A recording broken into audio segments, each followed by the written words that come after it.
Hey, bienvenue dans ce nouvel épisode de 5 minutes d'anglais Smart.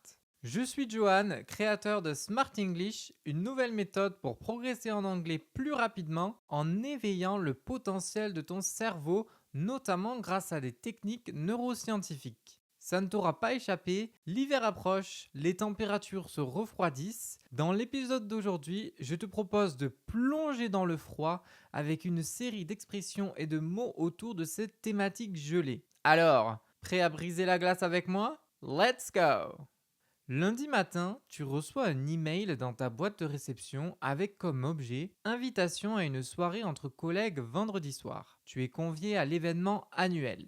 Très excité à l'idée de revoir certaines têtes, un peu moins d'en revoir d'autres. Tu as hâte de faire de nouvelles connaissances. Quoi de mieux que pour élargir ton réseau? Arrive le jour J, tu te mets dans ta plus belle tenue pour faire bonne impression. Direction le resto.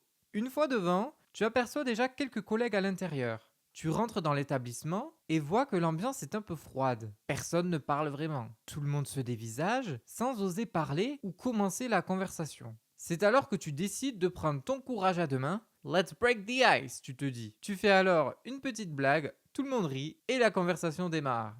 À ton avis, que signifie l'expression to break the ice? Mot pour mot, ça signifie briser la glace, c'est-à-dire démarrer une conversation ou détendre une ambiance déjà un peu tendue parce que personne n'ose commencer à parler par exemple. At the start of the meeting, the manager broke the ice with a joke. Au début de la réunion, le manager a brisé la glace avec une blague. Alors attention, on n'utilise pas uniquement cette expression lorsque l'on voit quelqu'un pour la première fois, ça peut très bien être même avec des personnes que l'on a déjà vues.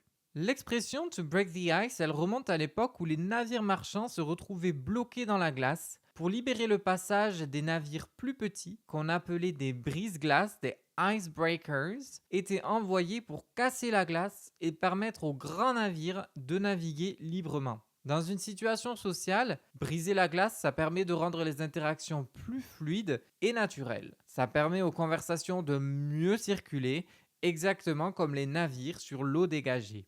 Dans cette thématique glaciale avec ice, on retrouve de nombreuses expressions qui prennent le sens de froid, distant, qu'on attribue de base à la glace. Par exemple, lorsqu'on se retrouve dans une situation délicate ou risquée avec quelqu'un, après s'être mal comporté. On dit to be on thin ice with somebody ou to walk on thin ice with somebody. L'image ici qui est reprise, c'est celle d'une glace très fine qui est sur le point de se briser à tout moment. Il faut donc faire attention à ce que l'on dit ou à ce que l'on fait avec cette personne pour ne pas que ça se produise. He's on thin ice with his boss after missing the deadline. Il est en mauvaise posture avec son patron après avoir raté le délai. Ça ne t'est jamais arrivé de rencontrer quelqu'un qui est très froid et distant, que ce soit en soirée ou au travail? En anglais, on peut décrire cette personne comme as cold as ice, c'est-à-dire aussi froide que de la glace. Ici, on utilise l'image de la glace pour décrire la personnalité d'une personne. Ou, par exemple, d'un regard. She gave me a look as cold as ice. Elle m'a lancé un regard glacial. Et d'ailleurs, si c'est une femme, on peut aussi dire que c'est une Ice Queen. Et j'ai bien dit Ice Queen, pas Ice Cream. On utilise souvent cette image, notamment dans les livres, pour décrire un personnage féminin qui se montre distant et difficile à approcher.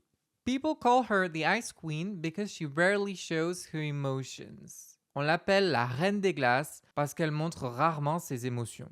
Cette personne peut d'ailleurs lancer des icy glares. Une idée de ce que ça peut être? Glare, c'est un regard noir envers quelqu'un. Il y a de nombreux verbes pour décrire différents types de regards en anglais. N'hésite pas d'ailleurs à me dire dans les commentaires si ça t'intéresse que je te fasse un épisode sur ça. Un regard très froid, glacial, qui peut vite mettre mal à l'aise. Dans un autre registre cette fois-ci, on a souvent des projets, des fois un peu trop, et on ne peut pas tout faire.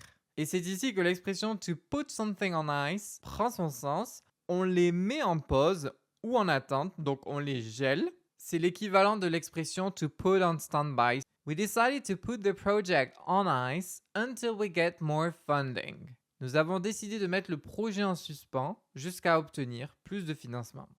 Et maintenant, c'est à toi. Fais une phrase dans les commentaires avec l'expression to be on thin ice. Invente une situation tendue avec quelqu'un et donne la raison la plus folle, la plus drôle ou amusante. Par exemple, I am on thin ice with Tom because he thinks I am an animal. Et il n'y a qu'en pratiquant que ton cerveau va mémoriser encore plus vite. Ne l'oublie pas. Comme pour chaque épisode, retrouve la fiche PDF récapitulative avec l'audio et les flashcards pour t'entraîner à rapidement mémoriser le vocabulaire. Les liens sont en barre d'infos. Merci d'avoir écouté cet épisode. N'oublie pas de liker, lui donner 5 étoiles sur les plateformes, c'est super important. Abonne-toi aussi pour être au courant quand un nouvel épisode sort et n'hésite surtout pas à me donner ton avis. On se retrouve la semaine prochaine pour un nouveau mot ou une nouvelle expression qui te servira dans la vie de tous les jours. Et n'oublie pas, work smarter, not harder. Bye!